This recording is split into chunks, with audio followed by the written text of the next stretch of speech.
Fala, meu querido, chegamos com a segunda questão que a gente pensa que é a parte de física aqui na prova do Enem 2023, provas de ciência da natureza e matemática.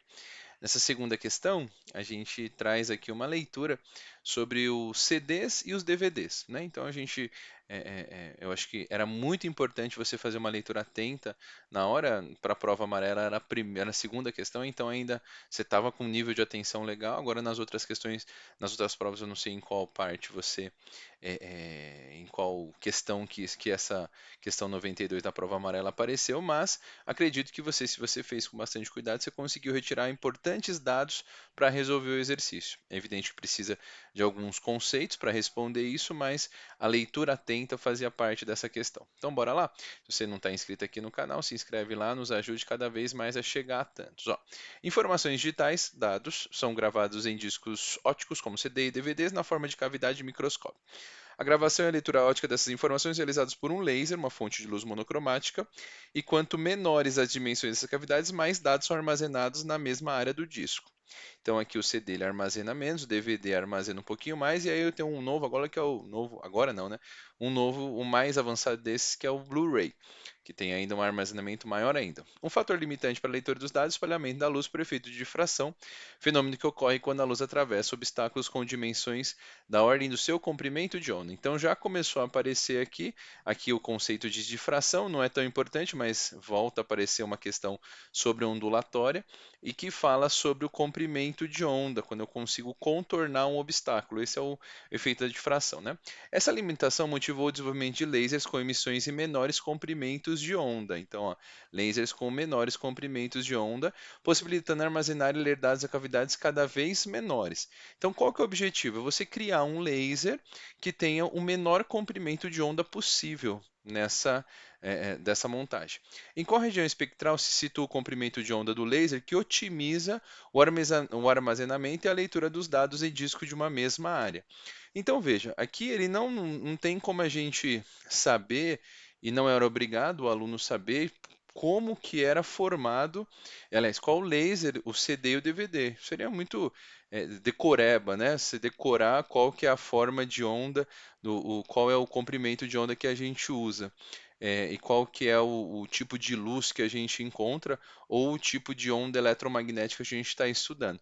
Então, dessas cinco que a gente tem aqui, a gente vai encontrar aquela que tiver menor comprimento de onda. E vale a pena aí, era bom você saber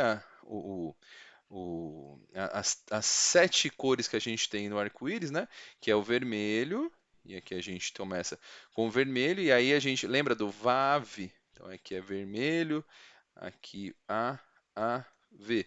Então a gente tem o vermelho, aqui o alaranjado, fica só para você ajudar você a lembrar aqui dessa frase, essa palavra, né? Aqui o amarelo, então a gente tem o vermelho, amarelo, o verde, o azul, o anil e o violeta. Pronto. Então, nesse caminho, o que que a gente também tem? Aqui a gente, nessa situação, a gente tem um infravermelho, né? Então, o infravermelho estaria antes do vermelho.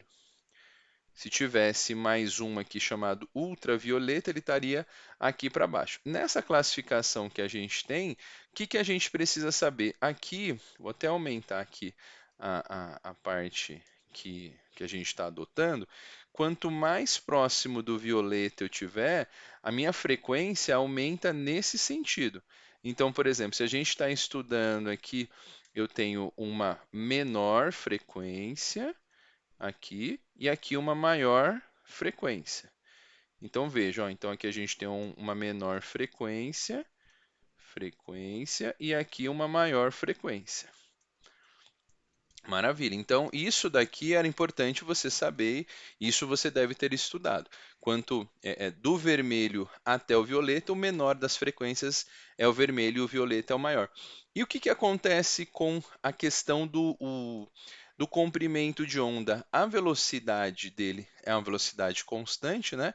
E a gente sabe que quando a gente tem numa comparação com o comprimento de onda, aqui é o inverso e a gente mostra isso para você, e eu posso colocar isso aqui, ó, a partir da equação de V lambda F. Deixa eu marcar aqui, ó. Se eu adotar que V é igual a lambda vezes f, se eu isolar o lambda, a gente sabe que é velocidade sobre a frequência. Se a velocidade é constante, frequência e comprimento de onda são inversamente proporcionais. Então, aqui, quando eu tiver uma frequência pequena, eu vou ter um maior lambda aqui, ou comprimento de onda. E nesse caso, o menor lambda vai estar associado a uma maior frequência. Então, dentre esses dados que estão obtidos aqui pela a gente tem que encontrar o que tem menor comprimento de onda.